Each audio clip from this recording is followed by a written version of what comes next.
right, Naomi, we're supposed to introduce ourselves. Hi, my name is Heidi. I am a young adult and an Episcopalian. Hi everyone, my name is Armando. My name is Emily Boring. My name is Shansia Jarrett. I'm Helena Martin. I am the Reverend John Kennedy. My name is Kate McKee-Dunar. Emily Dowden. Peter Angelica. Maggie Breen. I am the Reverend Mike Reardon. Hi, my name's Miranda, and I'm a parishioner. Young adults from college until their mid-30s are increasingly finding ways to spend Sunday mornings away from church, and this has led to erroneous assumptions about their interest in faith and a relationship with God. The participants in this video hold leadership roles in the church, both lay and ordained. We care about following Jesus and participating in God's mission in the world. Our stories are diverse, and each of us speaks only to our own experience as a young adult in the Episcopal Church in Connecticut. Oh, I think that this is one of the areas where we struggle most as a church. Millennials, I suspect, need something above and beyond social justice to give them a reason to offer the church their time and energy. Commitment to things like gender equity, the rights of people of non-normative gender and sexual identities, racial justice and reconciliation, and so on. These are commitments we expect the church to presuppose, not reasons for belonging to the church in themselves. I really had to do a lot of the seeking on my own, I felt, because at even seminary, and certainly any parish I've been to, despite, the best efforts of people in any of these communities, there just wasn't a robust culture of seeking, of being on a path of deep spiritual transformation, of being, as it says in 2 Corinthians, being transformed from one degree of glory into another, into the likeness of Christ. For me, that's what it's all about. People in the church were asking us what we liked, what we didn't like, and some people came out and said to us, oh, well, you would probably like that mega church or more worship music. We should, young people like it to have cool and new buildings that are modern. And me and a couple of my friends were like, wait a second, what? Who told you that? Because that's not what we think at all. We love the traditional aspect of our worship as Episcopalians. Leadership positions across the church have struggled to diversify to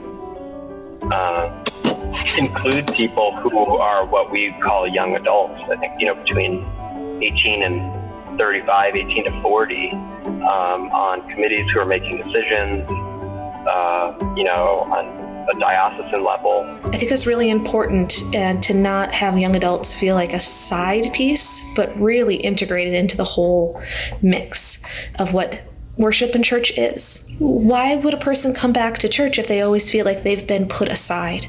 My vision for future church. This is a really good question. The focus needs to shift always towards the fact that every baptized Christian is a minister. And in a church that is frequently perceived as hierarchical, I think we could do that better. All of that can make us forget God's deep, abiding love for us.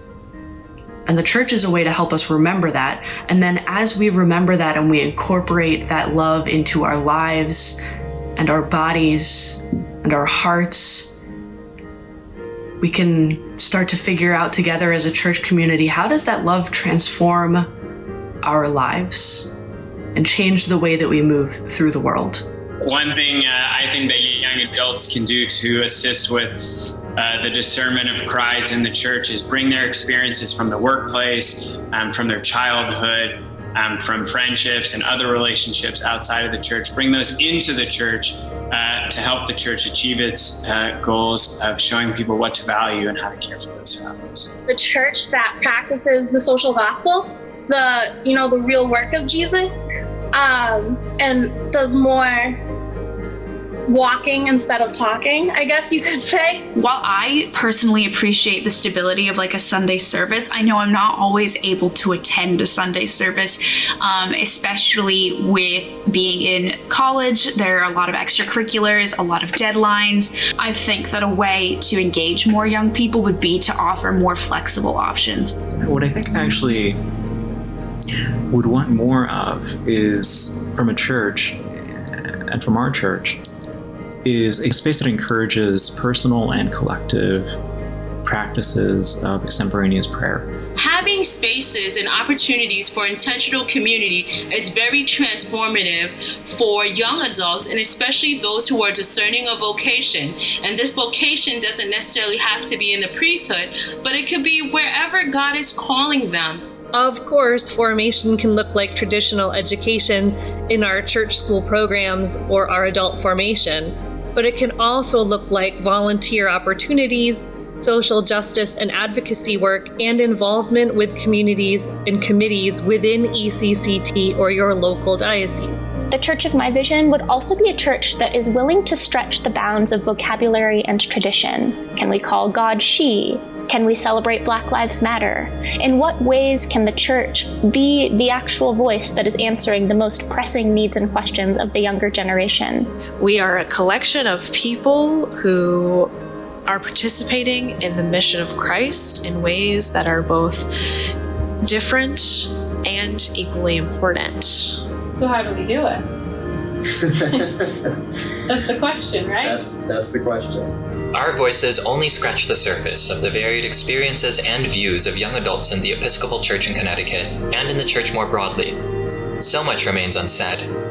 We hope this video inspires you to explore the needs and hopes of young adults, both inside and outside the church, so that we as a church may more fully live out God's mission.